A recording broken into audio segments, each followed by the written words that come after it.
Hello students, welcome to my channel basic maths and science.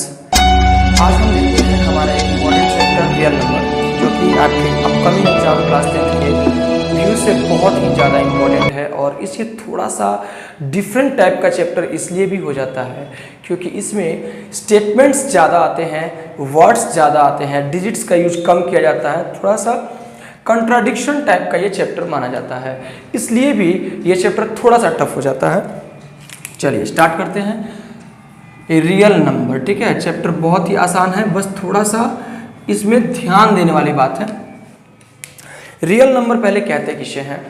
Real number उस number को कहा जाता है जिसमें जितना भी आप पॉजिटिव नंबर जानते हैं वो, जितना भी आप निगेटिव नंबर जानते हैं वो, जितना आप रेशनल नंबर जानते हैं वो, इरेशनल नंबर जानते हैं वो, यानी होल नंबर, नेचुरल नंबर, इन सभी का एक कॉम्बिनेशन रियल नंबर कहलाता है।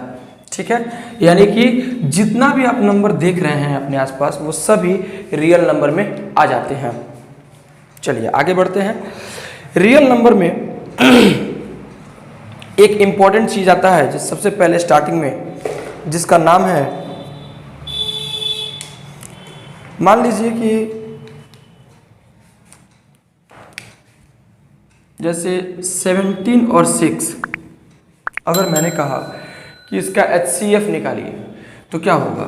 6 में 70 से डिवाइड, 6 2 जा 12, कैरी रिमाइंडर 5, फिर यहाँ वाला चीज़ यहाँ आ जाएगा, 5 1 जा 5, 1 रिमाइंडर। क्लियर है? यानी कि अभी भी ये डिवाइड नहीं हुआ, फिर यहाँ से ये 5 आ जाएगा, 1 5 जा 5, रिमाइंडर 0। अभी ये रिमाइंडर आ गया 0, यानी जब भी रिमाइंडर 0 आता है तो जो उस समय का जो डिवीजर होता है, दैट मीन्स कि इस वक्त जो रिमाइंडर जो 0 आ गया ये यहाँ पे, तो उस वक्त जो डिवीजर हुआ है वही इसका HCF है, यानी इन दोनों का HCF 1 है। ठीक है, लेकिन ये अभी पढ़ाने का क्या मतलब बनता है, ये अभी क्यों पढ़ाया गया? क्योंकि अभी जो स्टेटमेंट आपको मिलेगा वो इससे रिलेटेड भी है। अच्छा, उसके अलावा एक और चीज़ देखने को मिलता है, जैसे मान लीजिए कि 8 में डिवाइड किया आपने 3 से, तो आप ऐसे करोगे। क्लियर है? अभी ये 8 जो होता है उसको बोलते हैं डिवाइडेंड,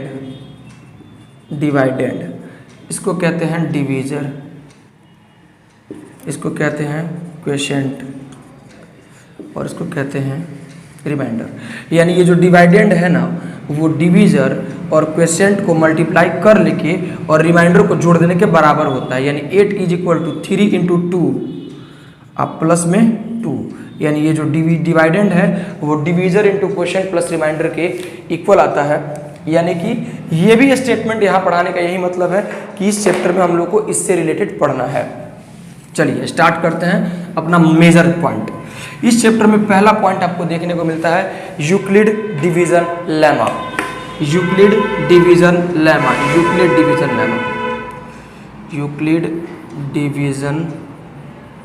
लेमा।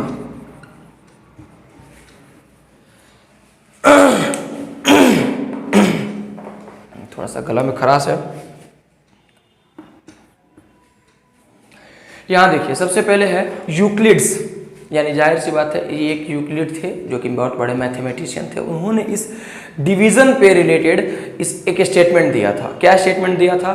कि when a number is divided by another number, that means कि when a positive integer divided by another positive integer and a quotient is come out and also remainder is come out, then the a different relation between them. This statement derived by the Euclid, that's why Euclid division algorithm was found.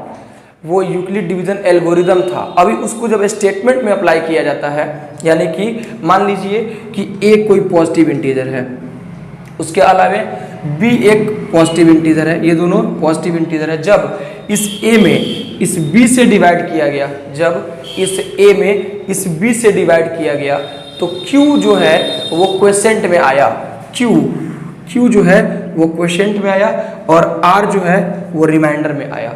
q जो है वो quotient में आया और r जो है वो reminder में आया। दैट मीन्स कि जब इस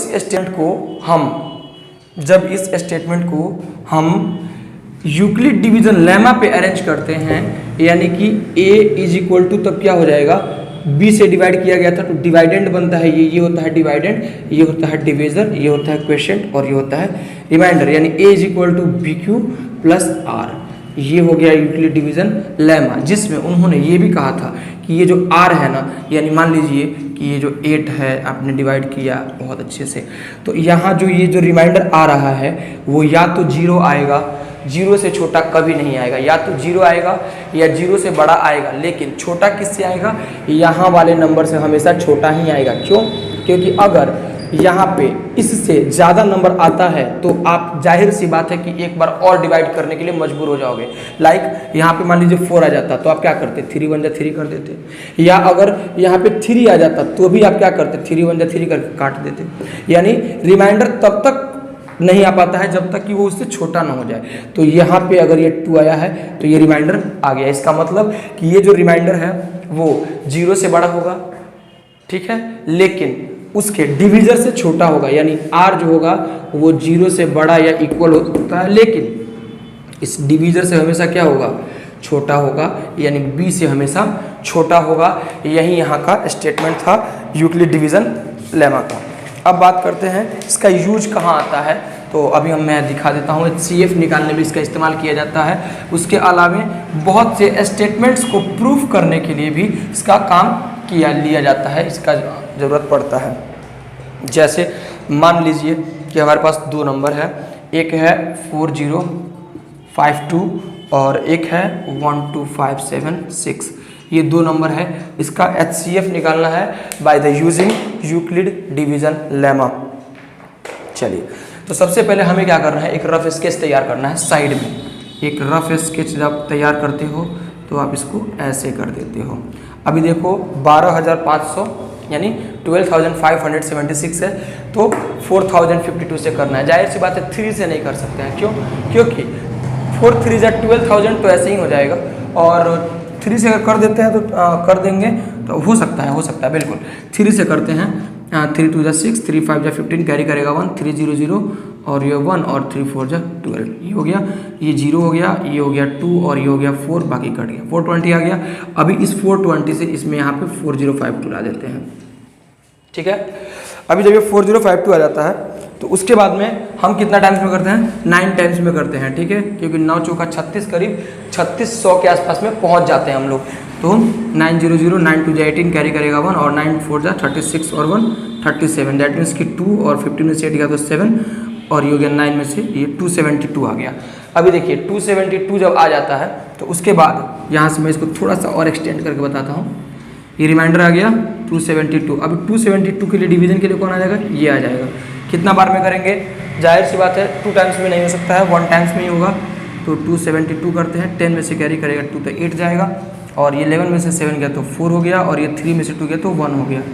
अभी फिर 272 यहाँ पे लिखेंगे, फिर 1 टाइम्स में करेंगे, ठीक है, क्योंकि 296 हो जाएगा 2 टाइम्स में करने पे, ठीक है।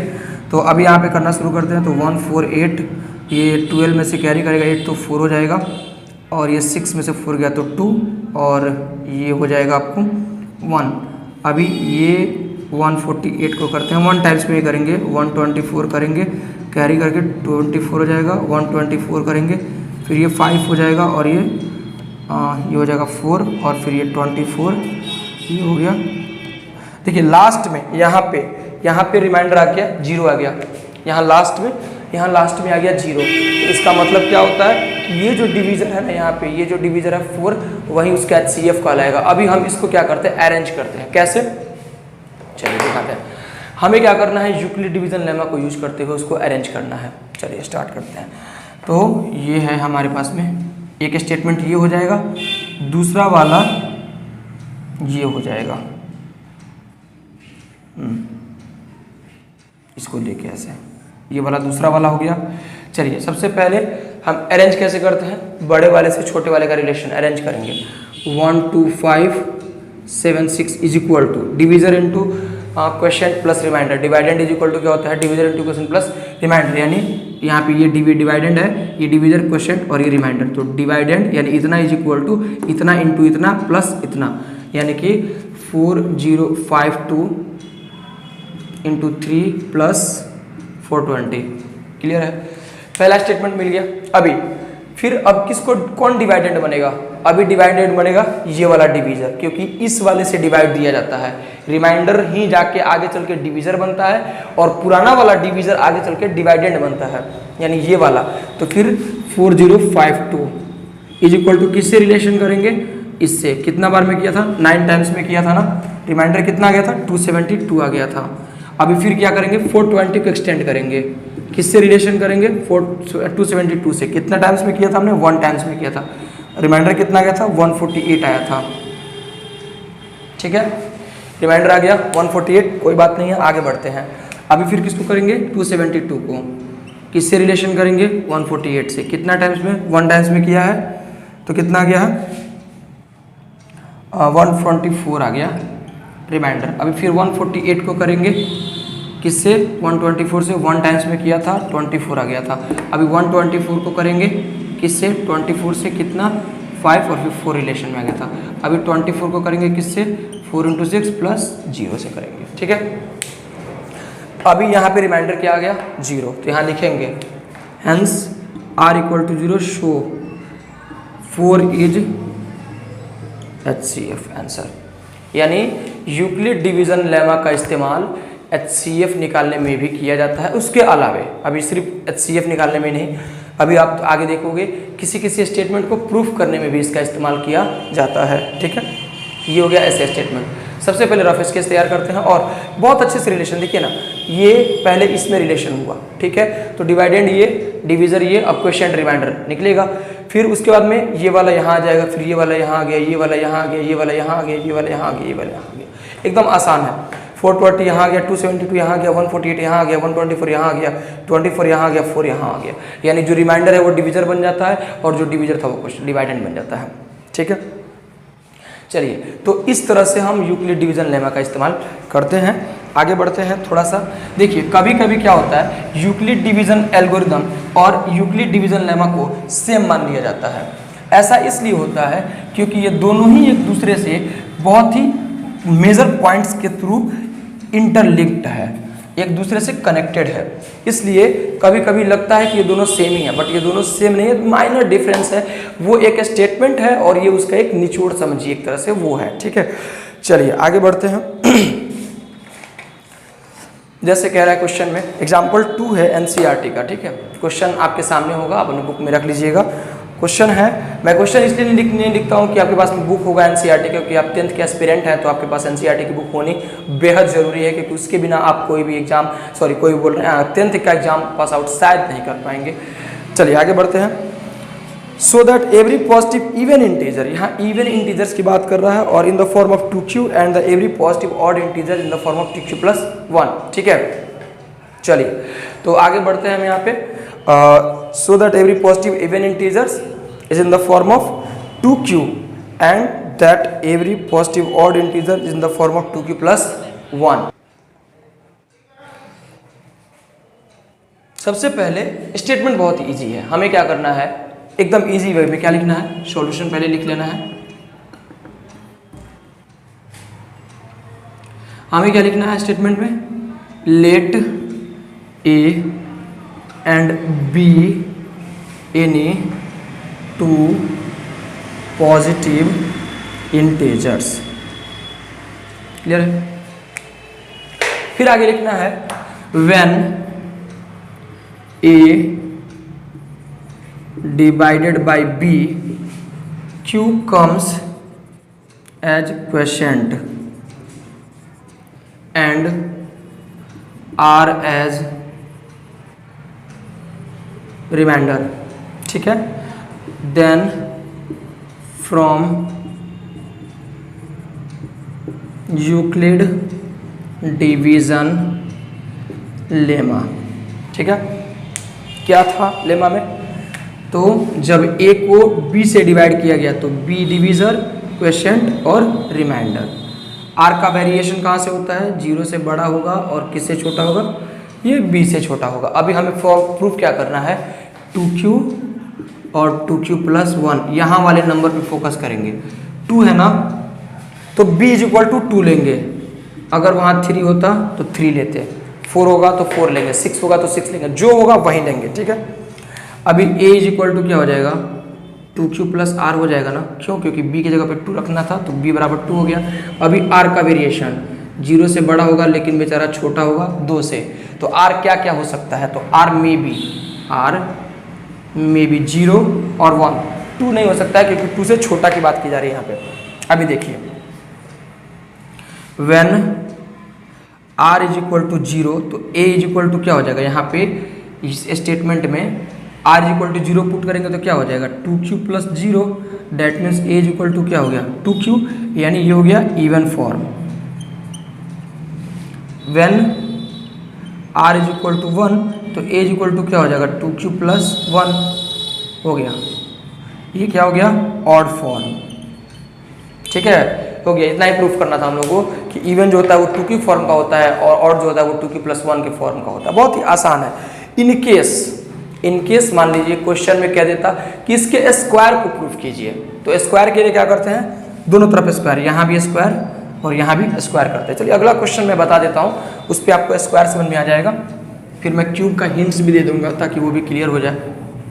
चलिए अभी हम लोग बढ़ते हैं एक्सरसाइज 1.1 की तरफ, ठीक है। एक्सरसाइज 1.1 में आते हैं। 1 नंबर क्वेश्चन में केवल HCF निकालना है, बन जाएगा। सो दैट क्वेश्चन नंबर 2 में b की जगह पे 6 ले लीजिएगा, सेम स्टेटमेंट में b की जगह पे 6 लेके बनाइएगा। अगर नहीं बन पाता है तो आप कमेंट बॉक्स में कमेंट कीजिएगा, मैं उसको बता दूंगा। 3rd नंबर क्वेश्चन में HCF निकालना है, बहुत ही आसान क्वेश्चन है। 4th नंबर क्वेश्चन में क्या बोल रहा है, use Euclid division lemma to show that the square of any positive integer is either of the form of 3m और 3m प्लस 1। कह रहा है कि square of any positive integer, यानी यहाँ बात सिर्फ स्क्वायर नंबर की नहीं है, उसके स्क्वायर की भी है। तो same statement, let a and b are the two positive integer q as comes question r comes as remainder. Now from Euclid division lemma a is equal to B Q plus R. मैं सीधे यहाँ से बता रहा हूँ ताकि आप अपने से खुद से कोशिश करें बनाने के लिए। अब यहाँ पे let b is equal to क्या मानेंगे 3 मानेंगे, क्यों, क्योंकि क्वेश्चन में उसने पहले ही बोल दिया है कि भैया हमको 3m चाहिए और एक को 3m प्लस 1 चाहिए, पहले ही बोल चुका है। तो a इज इक्वल टू क्या हो जाएगा 3m plus r। Now r का वेरिएशन 0 से बड़ा होगा लेकिन बेचारा छोटा होगा किससे 3 से। r में भी क्या हो सकता है 0 हो सकता है, 1 हो सकता है और 2 हो सकता है। When r is equal to 0, when r is equal to 0 तो a is equal to 3m नहीं होगा, यहाँ पे 3q होगा, सॉरी, ये हो गया 3q प्लस 0, यानी a इज इक्वल टू क्या हो जाएगा 3 इंटू क्यू। अभी कह रहा है क्या कि इसको प्रूफ नहीं करना है, इसके स्क्वायर को प्रूफ करना है, यानी स्क्वायरिंग ऑन बोथ साइड। तो a स्क्वायर इक्वल टू क्या हो जाएगा 9q स्क्वायर, ठीक है। अभी 9 कहाँ से आया, तो इसका स्क्वायर और इसका स्क्वायर कर दिया मैंने। अभी a स्क्वायर इक्वल टू 9 को प्राइम फैक्टर में तोड़ दो तो 3 इंटू 3 क्यू स्क्वायर हो गया। अभी इतना दूर को m मान लीजिए यहाँ पे, let 3q square equal to m। Now a square equal to क्या हो जाएगा 3 इंटू m हो गया कि नहीं हो गया, तो ये हो गया स्क्वायर का पहला फॉर्मेट। अभी प्रूफ करना है क्या 3m प्लस 1, तो r इज इक्वल टू 1। अब बात करते हैं a इज इक्वल टू क्या हो जाएगा 3q प्लस 1, स्क्वायर करते हैं दोनों तरफ, हो गया ऐसे। तो a square is equal to 3q का स्क्वायर अलग से plus 2 into a into b plus b square, यानी a स्क्वायर इक्वल टू क्या हो गया 9q स्क्वायर प्लस 6q और प्लस में 1, इन दोनों में से 3 कॉमन ले लीजिए। तो 3 कॉमन लीजिएगा तो क्या हो जाएगा 3q स्क्वायर और प्लस 2q, और बेचारा लास्ट में प्लस। अभी इतना दूर को m मान लेते हैं यहाँ पे, let 3q square plus 2q is equal to m। अब यहाँ पे a स्क्वायर इक्वल टू क्या हो जाएगा 3m प्लस 1, यही हमको प्रूफ करना था, प्रूफ्ड, ठीक है, ये हमको प्रूफ करना था। तो ऐसे हम इसको प्रूफ करते हैं। अभी देखिए क्वेश्चन नंबर 5 में क्यूब को प्रूफ करना है, बहुत ही आसान स्टेटमेंट है। यहाँ जैसे ही पहुँचिएगा जहाँ मैं स्क्वायर लगा रहा हूँ वहाँ पे क्यूब लगा दीजिएगा, 3 बार मल्टीप्लाई कर दीजिएगा और उसमें जिसको प्रूफ करना है उसको बाहर कॉमन लेकर के बाकी को m मान लीजिएगा, आसानी से बन जाएगा, ठीक है। तो आज के लिए बस इतना ही। अगर कोई भी दिक्कत होती है तो आप कमेंट बॉक्स में कमेंट करें और इस वीडियो को ज़्यादा से ज़्यादा लाइक करके शेयर जरूर करें, क्योंकि बहुत से बच्चे ऐसे होते हैं जिनको बेसिक्स में दिक्कत होती है। तो अगर आपके शेयर करने से किसी का भला हो जाए तो मुझे लगता है कि आपको शेयर कर देना चाहिए। Thank you very much.